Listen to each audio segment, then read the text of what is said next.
matin. 7h21, Patrick Cohen. Avec Émilie Mazoyer. Émilie, vous nous présentez ce matin l'école des fables, un disque pour enfants. Oui, pour enfants, Patrick, et pourtant parfaitement recommandable. Je précise, parce qu'en général, les enfants sont bien mignons, mais ils ont des goûts musicaux abominables. M. Pokora, Despacito, Kids United, voilà. Tout ça, c'est la faute des enfants. Oui.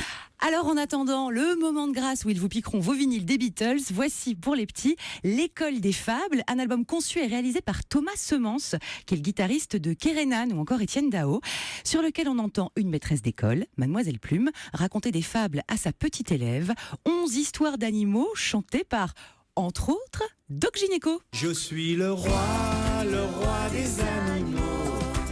Si tu me crois pas, tu feras pas de vieux os.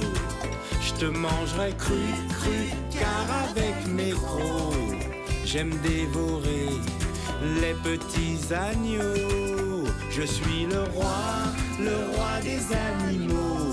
Si je vous avais dit un jour, Patrick, que vous alliez confier vos enfants à Doc Gynéco, vous n'auriez pas cru. Et pourtant, oui, allez-y, les yeux fermés et les chastes oreilles grandes ouvertes. Pas un gros mot dans l'école des fables, mais deux bonnes blagues qui font rire les enfants.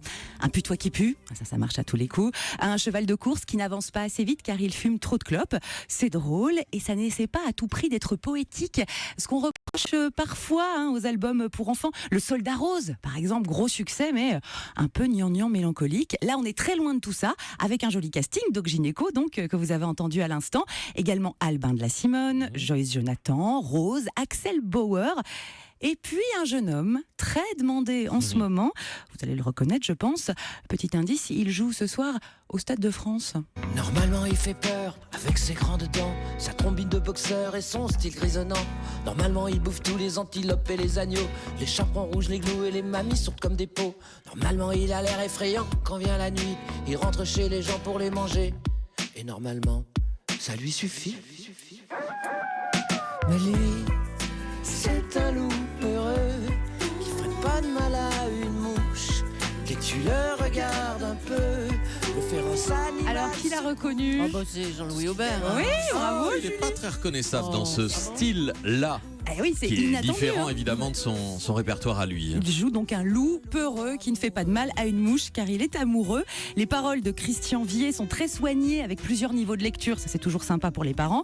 La musique pourrait tout à fait être utilisée dans un disque pour adultes, il n'y a pas de solo de xylophone. Et puis mine de rien, un inédit de Jean-Louis Aubert, ça fait 3 ans qu'il n'y en avait pas eu, donc c'est toujours une bonne nouvelle.